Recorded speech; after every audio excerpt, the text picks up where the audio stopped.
Yeah, if there was about the dog. Right, if there was a boss who also have an animal or pet at the house, then he would excuse you. But he was like, I would have been like, look, tell your dog to get your job done. You work for him anyway. And I had the dog in the car and I showed it, But you're like, look, see his ears. Did the dog had a sad face, little puppy dog face? It didn't work. Yeah. It wouldn't work for me. Oh my God, I don't even want. Hopefully she's not. I have a friend also who her cat, Sheena.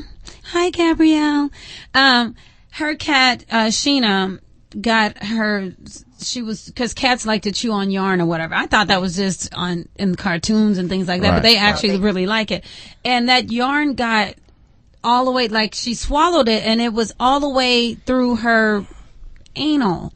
What? And so she couldn't pull it from her mouth or from the back, so she had to take her to the vet. It cost almost $2,000. I believe it. To get that yarn out of that cat. And I was like, that'd have been somebody's Christmas gift right there. Want a cat? wow. She loves her cat, and she didn't care what it cost. See, she said it'd have been like a car, like, need work. Rebuilt engine, but it need work. It got a little yarn in it, but you can have it for free. You know what I'm saying? What animal do you actually? What do you like? Do you like? The kind of pet I like? Yeah. Obviously, you don't like whatever. People always ask me, like, when your kids want animals, when they say, "Daddy, I want an animal," what you gonna do? Yes. What are you gonna do? Okay, I'm gonna say I'll be right back. I'm gonna leave. I'm gonna come back with all sorts of animals, all stuffed animals. You're going to have Doberman pinchers. You're going to have Chihuahuas. You're going to have monkeys, gorillas, and everything. They're going to have a stuffed animal zoo in there. Wow. They don't you want. But you know what? I will say, I have a friend of mine who bought her daughter a dog, and the daughter doesn't take care of the dog at all. It doesn't want to walk the dog, doesn't want to do anything for the dog. The mother is the one that's doing everything. And I feel like if your child wants a dog, you need to let that child know, I'm going to take care of the financial part, but you're going to be walking it, scooping up the poop and things like that, because it doesn't make sense for kids to want animals and they can't take care of it. It's such a responsibility. So you guys that are listening, if your child wants a dog or a cat is less work than a dog. Right. You need to sit that child down, or if it's possible to I don't know if they loan animals or dogs to a family for a week or so. Right. And let that child at least try. Yeah, try it out, and then you see it's such a responsibility. It's almost like a baby. There's a new remedy for all of that.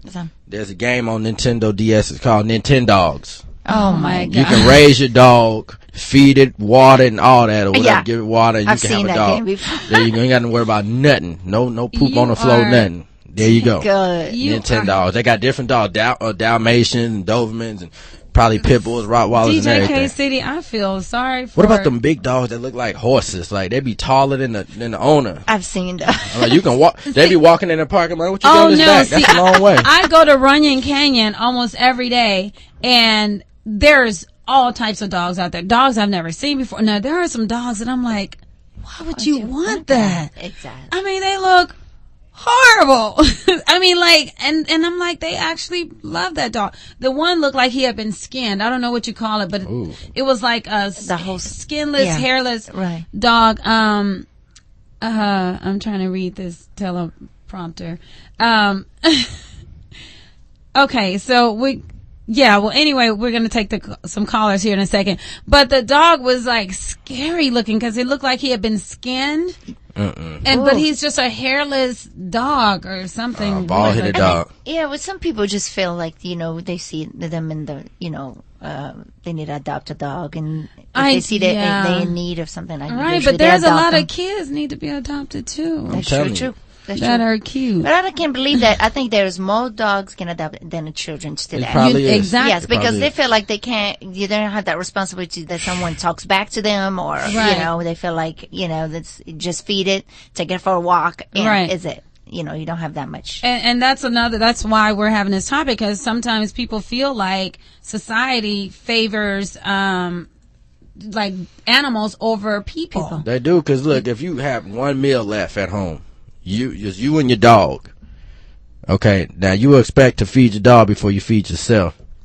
See, if you starve yourself, they ain't gonna do nothing for you. But if you starve your dog, they gonna come in, take you to jail, and all kind of stuff like that. Why would I give the dog the last meal? I'm hungry. Well, I mean, I don't think that people should have animals that can't afford them, and then they're trying to feed the dog, chopping up hot dogs and things like that. It's like it's like a child. If you can't afford to have a child or a pet or whatever, then don't have it. My brother was given a dog for free. All right, he loved dogs. Yes, he does. And so now, every time I say, "Man, won't you feed my dog? Man, look at him, he hungry, man. Just give me a few dollars for me and another few dollars for him." I'm like, "Look, you should have gave that to a little kid walking down the street. Why would I be feeding your dog? I'm trying to feed myself. It's bad out here." So we're going to go ahead and take, because we're just talking in callers and the board is full. So we're going to take our first caller. We don't got a name on this first caller. Not sure who it is, but, caller, where you at? Hello.